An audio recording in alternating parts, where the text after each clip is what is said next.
I was in the morgue that night, and what I saw when they unzipped Tupac's body bag, it still haunts me.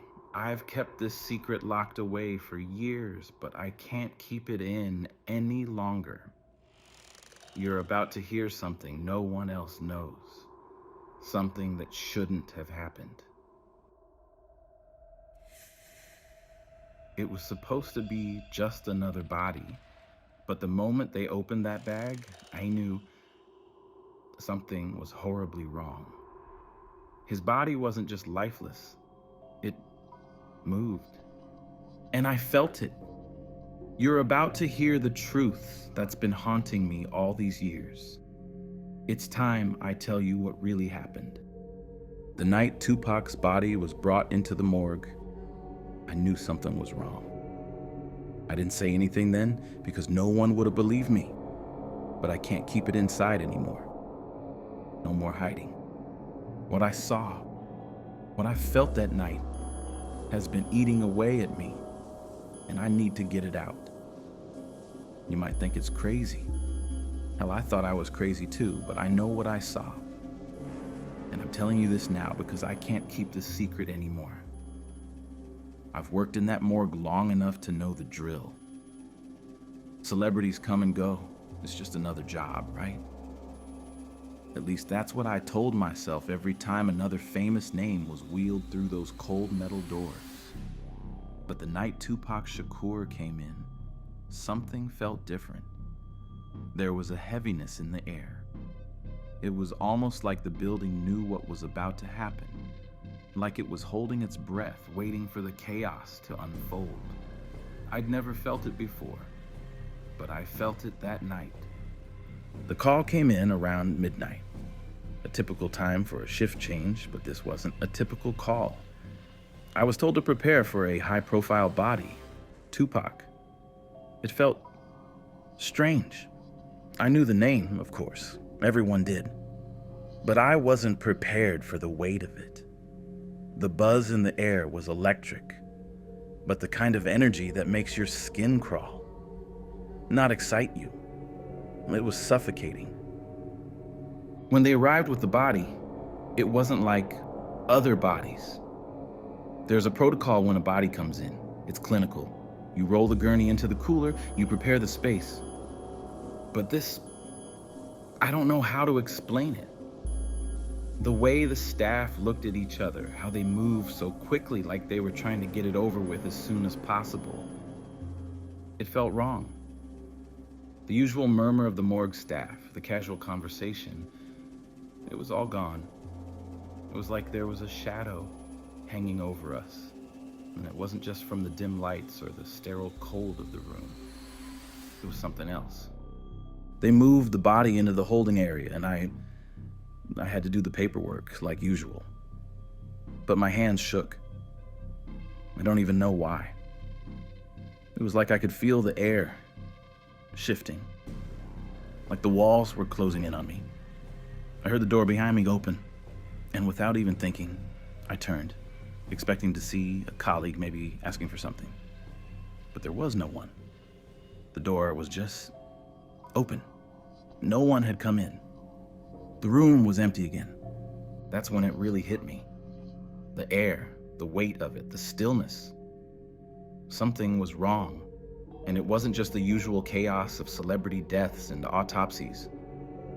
I had a job to do, so I went to the table where Tupac's body was laid. That's when I saw the first thing that didn't make sense. They'd covered him, of course, but even with the sheet over his body, there was something off. There was this strange, deep silence surrounding him. No usual sound of people bustling around, no muffled voices through the walls. Just a cold, dense silence. I hesitated, but I had to check the body. I'm not even sure why. It was like I was drawn to it. When I lifted the sheet, the first thing that hit me was the unnatural stillness of it. Not the kind of stillness you expect from a dead body, but the kind that makes you want to run out of the room as fast as you can. He looked perfect. Too perfect. Like someone had placed him there to keep him just right, as though he hadn't been dead for hours, like he was still alive. His skin was too smooth, too taut. His lips weren't even slightly parted like they should be in a body that had been dead for so long. Number. His face was calm, almost serene, and that's not what I expected at all. I've seen bodies before, dead bodies, but this wasn't the usual thing. I remember looking at him, trying to convince myself it was just the stress of the situation, that I was overthinking it. But then I saw it, the slightest twitch, just his finger, a little movement, like a pulse. But that wasn't possible, right? He was dead. I knew he was dead. I froze. My mind was racing. I tried to look away, but my eyes were stuck on him. I felt sick to my stomach, like I couldn't breathe. And then the lights flickered. Just for a second, but it was enough. Enough to make the tension crawl under my skin. I stood there, trying to keep my composure, but my hands were clammy, my heart pounding. It was just a twitch. That's what I told myself. It's nothing. It's a trick of the mind. But deep down, I knew something was wrong. Something that shouldn't have happened. I went to get someone, but the moment I stepped away, I couldn't shake the feeling that I wasn't alone. That something was watching me. Something that had no business being there. I tried to ignore it. I tried to stay professional. But when I came back, I swear to God, his face was different. It wasn't just the same. It felt like his eyes were alive, even though they were closed. Like they were waiting for something, watching. At that moment, it hit me. This wasn't a body. It was a presence. Something beyond death was in that room with me. Something I couldn't explain. I started to feel a cold sweat on my neck, a chill that crept into my bones. I couldn't look away. I couldn't stop myself from feeling like I was in the presence of something far worse than a dead body. And just when I thought it couldn't get worse, I heard a sound, a whisper. So faint that at first I thought it was the wind, or maybe a passing car. But it wasn't. It was his voice, or what was left of it. A whisper, barely audible, but enough to send ice down my spine. I didn't know what to do. I wanted to run, but my legs wouldn't move. I couldn't breathe. I kept telling myself it wasn't real, it wasn't happening, but it was happening. I was standing there, alone with a body that was supposed to be dead, but wasn't. I don't know how long I stood there, I don't remember, but I knew I couldn't stay. I backed away, slowly, and I didn't look back. The door closed behind me, and for a second, I thought I was safe. But I couldn't shake the feeling. I still can't. I left that night, but something followed me. And every time I close my eyes, I see him. His eyes, watching me, waiting. And I don't know if I'll ever get rid of that feeling. I don't think I will. Because whatever I saw that night, whatever it was, it's still out there. And I don't know if it's finished with me. You want to know what happened after? After that night? I'll tell you. But be warned. What came next was worse than I could have imagined. The hallway was unnervingly quiet.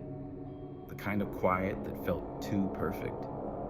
The tiles gleamed under the harsh fluorescent lights that hummed relentlessly. The off-white walls seemed almost new, sterile, as though everything was designed to be just right. Too neat to feel real. The sharp, antiseptic scent hung in the air. Not unpleasant, but unsettling in its cleanliness. I took a step forward, my shoes echoing in the silence. The chill in the air crept down my spine, and for the first time, I felt a sense of unease that was usually absent in this place. The hallway led to the morgue, and ahead, I could see the heavy, imposing metal doors. They always felt cold, like they were holding something back, but today, they felt even more foreboding. As I approached, I noticed an unusual smell. It wasn't the usual sterile scent of the morgue, but something floral mixed with a strange metallic odor. It created an odd tension in my chest. Something felt wrong. I reached for the door, my hand hesitating before gripping the cold handle. Inside, the room was exactly as I remembered. Metal tables lined the room, their surfaces pristine and sterile. The harsh lighting cast deep shadows, everything in its place, nothing out of the ordinary. But as I stepped further into the room, I felt it, a presence. The air felt heavy, thick with something unspoken. It was as though I was being watched, though I saw no one. I tried to shake off the feeling. I'd been here countless times before, but today was different. This wasn't just another body. This was Tupac Shakur. The name alone made a knot twist in my stomach. I couldn't deny it. The sense of dread grew with each step I took toward the gurney in the corner where his body had been placed. The room seemed too clean, too perfect, as if it were trying to contain something that didn't belong. My hands grew clammy as I approached the gurney, my heartbeat thumping in my chest. The sheet covering his body was too crisp, too smooth, unlike the disarray I had seen before. The sheet was laid with eerie precision, almost as though someone had made sure it was perfectly in place. I reached out, my fingers brushing the edge of the sheet. A strange warmth hit me, but it wasn't the room's temperature. It came from within. My hands trembled. I had to look. Something told me I had to see it for myself. Slowly, I pulled back the sheet. The body underneath looked too perfect, too serene. His skin was smooth, his features almost flawless. He looked like he was simply asleep, waiting to wake up. There was no sign of rigor mortis, no sign of decay, nothing that signaled the body should be in this state. It was as if he was poised, waiting for something. But what caught my attention next was his eyes. They were closed, but too closed. It wasn't natural. They seemed to be hiding something. I couldn't figure out what, but the more I stared, the more I felt the room close in on me. The air grew thicker, pressing against my chest, making it harder to breathe. I knew I had to step back, but before I could, I heard it. A faint whisper, a sound that sent chills down my spine. I looked around the room, expecting to see someone watching me, but it was empty. The silence returned, but now it felt wrong, unnatural. It pressed in on me, suffocating me. I stumbled back, my feet feeling like they were stuck in place. The temperature in the room dropped suddenly, the cold creeping up my spine. My legs felt heavy, as though they were no longer mine to control. I wanted to run, but I couldn't. And then I realized this wasn't just about the body anymore. It was about something else. Something that had been waiting for me, watching me. I had no idea what it was, but I knew it wasn't over. And I wasn't sure how much longer I could stay. I shouldn't have stayed, but I did. And what came next was worse than anything I could have imagined. The room was unnervingly still. the kind of quiet that pressed against my skin. It felt like the entire place was waiting for something. I couldn't pinpoint what was off, but I knew something had changed in the air. It wasn't just the temperature or the silence. It was something more subtle, gnawing at the back of my mind.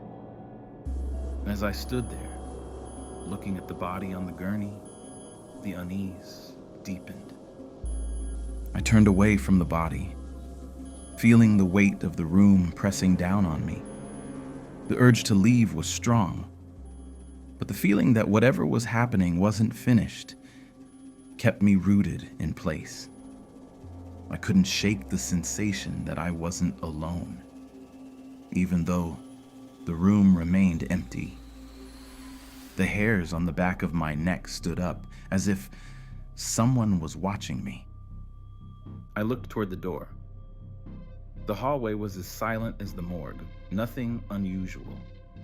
But then, I saw him, a guest standing by the entrance. He wasn't supposed to be there. I didn't know him, and he wasn't in uniform. He was facing the wall, but when I shifted my gaze, our eyes met for just a second. His expression was unreadable, but his eyes, they weren't right. They seemed to see me, like he knew something I didn't. It was as if he was silently warning me, telling me not to ask questions, not to move closer. I tried to shake it off, but I couldn't. I stood frozen, staring at him longer than I should have. He blinked once, then turned his head back to the wall as if nothing had happened. I was still frozen, unable to move. What did that look mean? Why did it feel like he knew something I didn't? Before I could think it through, I heard a sound, a low click. A door somewhere deeper into the morgue had just closed. But that wasn't what bothered me. It was the locked door at the far end of the hallway. This wasn't just any door. It was the one that never opened. The one that wasn't listed on the morgue's floor plan. The one no one ever spoke about. It was always locked, and no one had ever dared to question it. But tonight, it called to me. I couldn't look away. The lock glinted in the dim light, almost as if it wasn't supposed to be locked, as if someone was trying to keep something inside. A chill spread across my skin. I didn't know why I felt drawn to it, but I couldn't deny the pull in my chest. What was behind that door? What was being kept there, hidden from view? The unease in my gut grew, heavier now. I couldn't place why I felt this way. Everything was supposed to be normal. The morgue was orderly, sterile, routine. But something felt wrong. The lights flickered overhead and I froze, a chill crawling up my spine. It wasn't just a glitch in the power, it felt deliberate. Something was interfering with the room, making me feel uncertain. I reached for the counter, my fingers tightening around the edge. The reflection of the dim light made the metal appear dull and cold, as though it was absorbing the tension in the air. Every object in the room, the metal trays, the sterilized tools, was in its place, but the way the air moved, the way the lights flickered, made everything feel off-kilter, like the room itself was alive and watching me. As I walked deeper into the room, I noticed something. The body on the gurney hadn't moved, but the sheet covering it had shifted. It wasn't a dramatic change, but it was enough to catch my attention. The way the sheet had been placed before wasn't the same. It was almost as though it had been disturbed. The urge to touch it, to pull it back, was overwhelming, but the rational part of me told me not to. Don't touch it. I backed away quickly, almost stumbling as I did. That's when I noticed something else. The staff member who had been standing by the door earlier was looking at me. Not just looking, watching. His gaze was different from the guests. His eyes were dull, lifeless, and his smile, it wasn't right. It was too wide, too rehearsed. He wasn't seeing anything in front of him.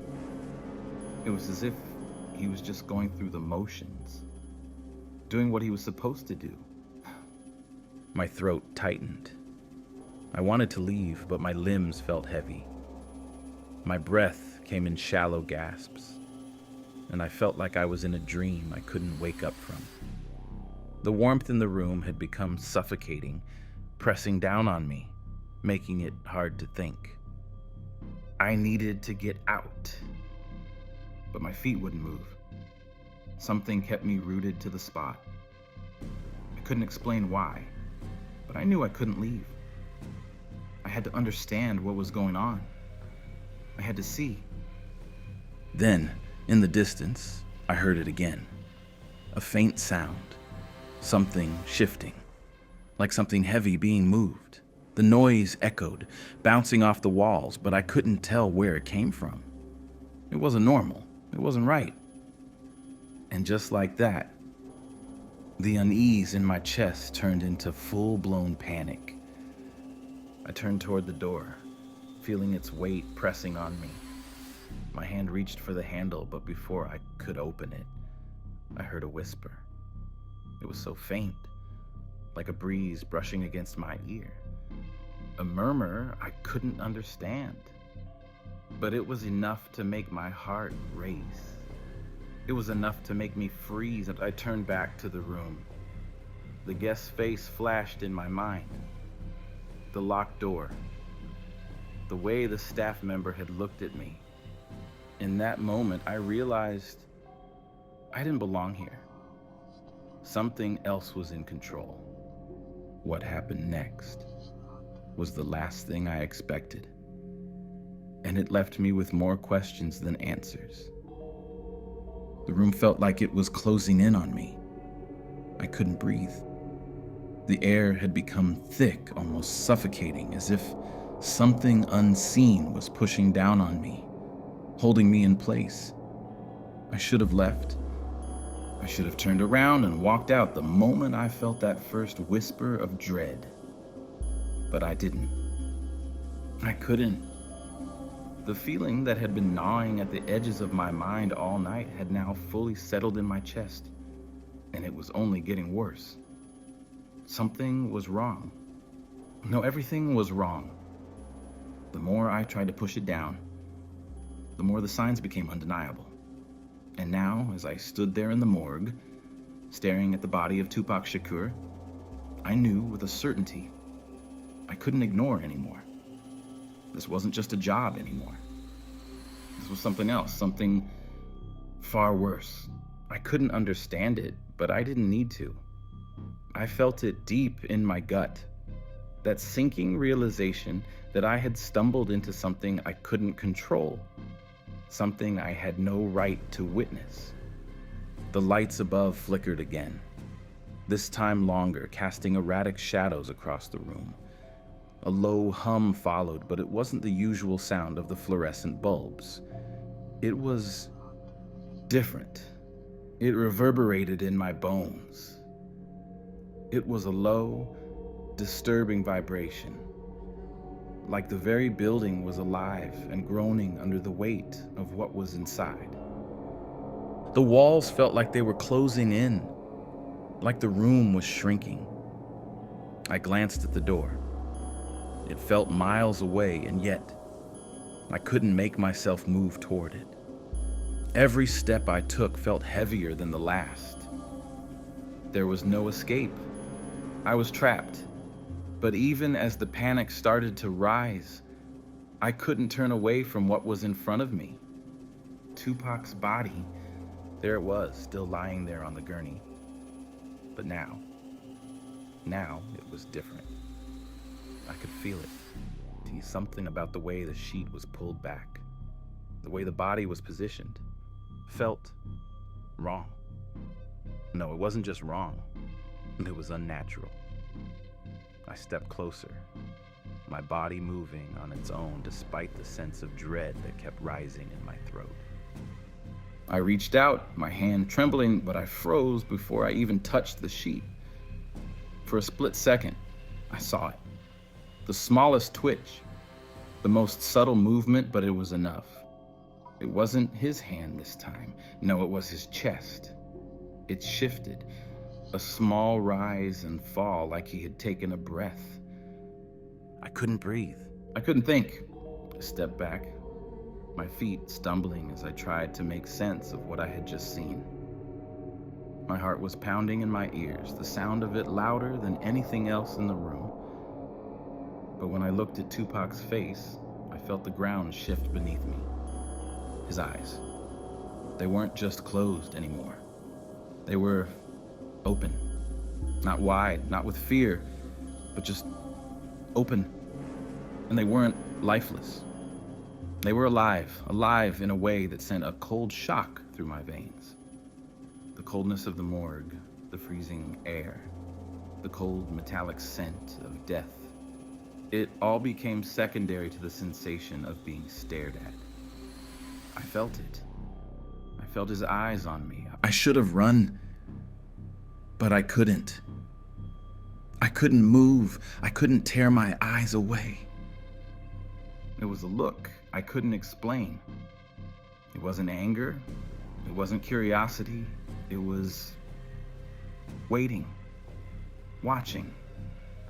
And that was worse. The room felt smaller. The walls seemed to press in on me with every breath. The temperature had dropped even more, but not in a normal way. It was a sickening, creeping cold that made my skin crawl. My breath came out in sharp bursts, visible in the air, the condensation mixing with the stench of the morgue like some kind of curse. I should have called someone. I should have screamed, but I didn't. My legs wouldn't move. My mouth was dry, my body frozen in place as I tried to convince myself that I wasn't seeing what I was seeing. That's when it happened. The most subtle thing, but it was enough to shatter everything. The gurney. It moved. Just an inch, but it was enough. Enough to send my mind into overdrive, scrambling to make sense of it. I watched in horror as the wheels of the gurney shifted, the smallest of movements, but there was no one else in the room, no one who could have touched it. The room spun. The lights flickered again, and the low hum returned. The shadows stretched longer now, creeping like fingers across the walls, and with every passing second, the room felt less and less like a place I knew. It felt like a tomb. But not just any tomb. A place where the dead weren't resting, where they were waiting. Waiting for something. I stumbled back, almost tripping over my own feet. My heart racing so fast it felt like it would break through my chest. But I didn't dare look away from the body, from his body. The air was suffocating now. Thick with tension, too heavy to breathe. My hands were shaking so badly I could barely grip the edge of the table. I needed to leave. I needed to get out of that room, but I couldn't move. And then, as if on cue, the door behind me creaked open. It wasn't loud, not at first, but I felt the shift in the air. I turned around slowly, my stomach lurching, but there was nothing there. The room, empty. The door had just opened on its own.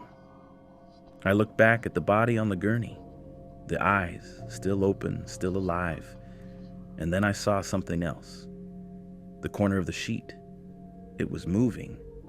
Not just the sheet itself, but something beneath it. A shift. As if the body underneath was trying to rise, trying to stand, but couldn't quite manage. I took a step backward, my legs trembling. This wasn't a body. It wasn't a corpse. It wasn't him. Whatever was under that sheet, it wasn't him. And it was alive. The unease that had been building inside me finally tipped over into full-blown terror. I couldn't breathe. I couldn't think. And I knew then, with certainty, that whatever was in that morgue wasn't just an empty body. It was something far worse. I turned, my body finally obeying, and I ran for the door, my feet scrambling against the cold, hard floor.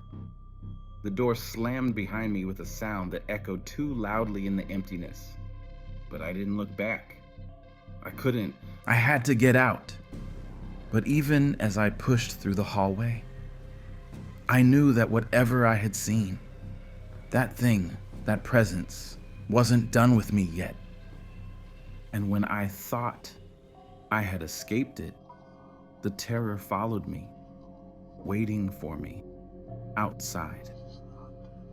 I couldn't shake it. The feeling that something was following me, something lurking just beyond the edges of my reality. It wasn't just the morgue anymore. It wasn't just Tupac's body. It had become a force, something that was inside me now, twisting and turning, pulling at the seams of my mind. And it was relentless. I thought I could escape it, but that was the first mistake. You could never escape a thing that's inside you. And as I stood there, alone in the cold of the hallway, I knew it was waiting for me to crack. I had already seen too much for any normal person to see. And now, I was paying for it. I was unraveling. I pressed my back against the wall, trying to steady my breath. My heart was pounding, the noise in my ears louder than everything else. I closed my eyes, trying to focus, trying to make the room stop spinning. The air around me was thick, like I was trapped in some kind of haze that refused to lift. I could hear the buzzing again, the same low hum I had heard in the morgue. It wasn't the lights. It wasn't the machinery. This was something else. It felt like it was coming from inside my own head, like a thought I couldn't shake, like a whisper too quiet to hear but too loud to ignore. The sound was pushing its way deeper into my mind, gnawing at the edges of my thoughts. I tried to block it out, but it only grew louder, closer. My skin crawled, my hands shaking uncontrollably.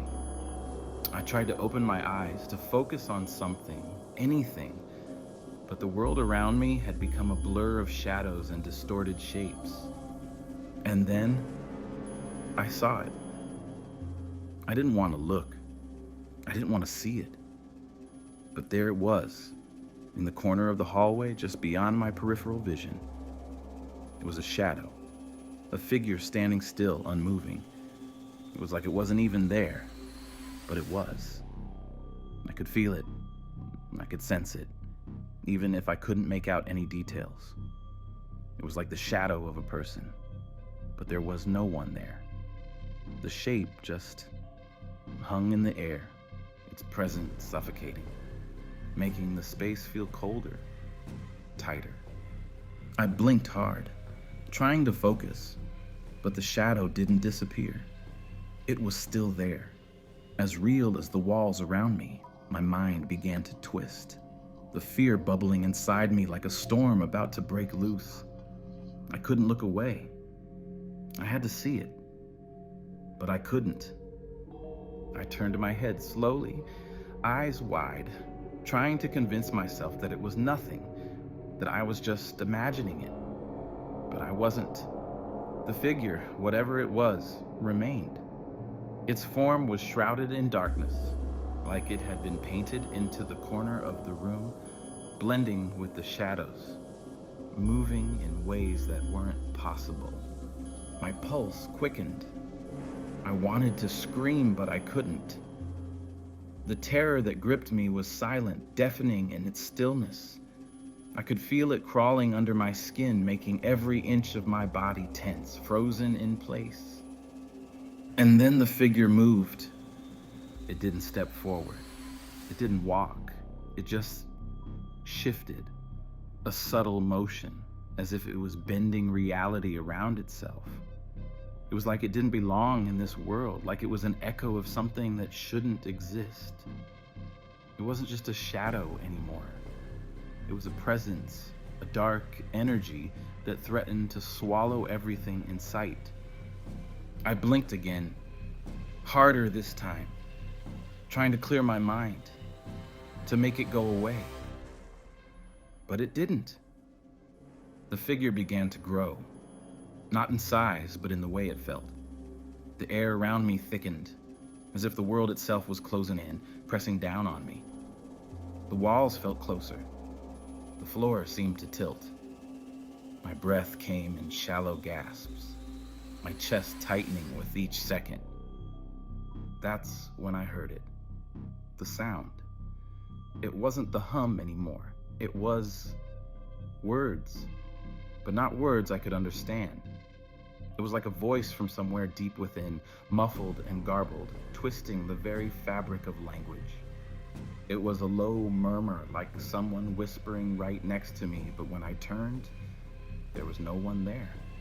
It wasn't even a whisper.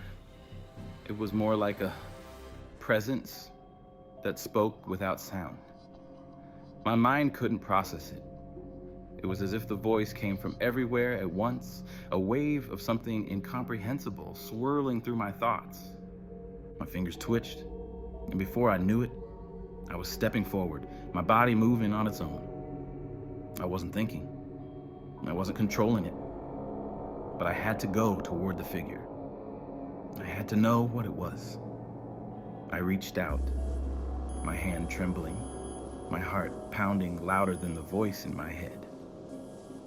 And that's when it happened. The floor beneath me cracked. Not physically, not like a real crack, but a sound. A sickening noise that came from deep inside me. The world seemed to bend in on itself. The walls stretched and warped, the floor swaying like I was standing on water. My head spun, my vision blurring as if I had just crossed some invisible line into a place that didn't make sense. The voice... No, it wasn't even a voice anymore. It was inside my head, tearing through my thoughts, shredding my perception of what was real. It was like I was losing myself, like I was breaking apart from the inside. I stumbled back, my hands clutching my head, trying to hold onto something. The air was choking me now, thick with the sensation of something just out of reach. But it was still there, lingering, pressing in on me. I thought I was going to collapse. And then, just as quickly as it had come, it stopped. The room snapped back into focus, the walls solid again, the floor steady beneath me. The sound stopped. The figure was gone. I was left alone in the silence. But I knew it wasn't over. It couldn't be. My mind was reeling, everything crashing together in a blur of confusion and terror. I couldn't explain it. I didn't even want to try. But I knew one thing for sure. What I had just experienced wasn't something I could ignore. It wasn't something I could chalk up to stress or hallucination. It was real. It was there. And whatever it wasn't finished with me. What came next wasn't something I ever thought I'd witness, but it changed everything I thought I knew about fear. I couldn't move. My legs felt like they were stuck in concrete. Every inch of my body screamed for me to run, to get out, but I was frozen. My chest heaved, trying to drag in air, but it felt like there wasn't enough of it. The entire world felt like it was closing in on me. My thoughts were a mess, a tangle of confusion and terror, and I couldn't make sense of any of it. I should have left. I should have walked out when I had the chance. But now I was standing in the middle of this place, unable to move, unable to breathe. And all I could do was stare at the spot where the figure had been. Where it had been. What had just happened? I tried to put it together in my mind, but everything was blurry, like my thoughts couldn't connect. My hands were shaking, trembling uncontrollably as I reached up to touch my face. I felt cold sweat on my skin, but there was no reason for it. The air in the room wasn't cold anymore. The lights weren't flickering. Everything should have been normal. But it wasn't. I wasn't okay. I wasn't right. I wanted to scream. I wanted to call for help, but the words wouldn't come. My throat felt tight, constricted, as if someone or something had wrapped their hands around it and was slowly choking me. The panic wasn't just in my head, it was physical, a weight pressing down on my chest, squeezing the air out of me, suffocating me. And that thing, whatever it was, still lingered in my mind. Those eyes. His eyes. I couldn't stop seeing them. They weren't just an image. They were there, in my head, staring at me from behind my eyelids. Watching. Waiting. The more I tried to push it away, the more it haunted me. I needed to escape. I had to get out of this place. I finally forced my legs to move, but it wasn't graceful. My feet stumbled as if I was dragging them through thick mud. I couldn't think. I couldn't even focus on what I was doing. All I could do was move toward the door. I was shaking now, a trembling mess of raw nerves. But the door, it seemed farther away than it should have been. The hallway stretched out before me, but it was like I was walking through it in slow motion. Every step felt like I was fighting against gravity. I heard a sound behind me, a faint rustle, and I froze. My entire body locked up. It was too quiet, too still. The hairs on the back of my neck stood up, and the room seemed to shift again, warping, distorting. Like it wasn't even a room anymore. It was a place outside of reality, where rules didn't apply. The panic hit me all at once. The feeling of being watched, no, hunted, swept over me like a wave. I turned quickly, expecting to see something standing behind me, but there was no one. The room was empty, but it wasn't. It was never empty. It was never empty. It had always been filled with something that I couldn't see, something that was always there, waiting. The door. I had to reach the door. I pushed myself forward again, my heart racing. But the weight of the air was too much.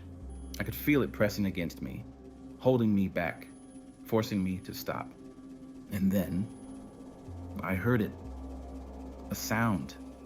Not the usual hum of the lights or the soft rustling of fabric. No, this sound came from behind the door. It wasn't a whisper. It wasn't a murmur. It was a voice. Low. Ragged. Like something was trying to speak, but couldn't. It scraped against my mind, and I felt my stomach drop. The voice wasn't clear, but I knew what it was saying. You can't leave. The words were nothing but a shadow of sound, a distortion of meaning, but I heard them. I felt them, deep inside me. They cut through the fog of panic in my brain like a knife. And suddenly everything I thought I knew about this place, about what was real, crumbled away. You can't leave. I didn't need to be told twice. I knew I wasn't supposed to leave, not yet. There was something here, something dark and twisted that had latched onto me, and I had no idea how to escape it. The room was closing in on me again, pulling me back toward the gurney, toward that figure, toward whatever the hell had happened to me. I couldn't breathe. I couldn't think.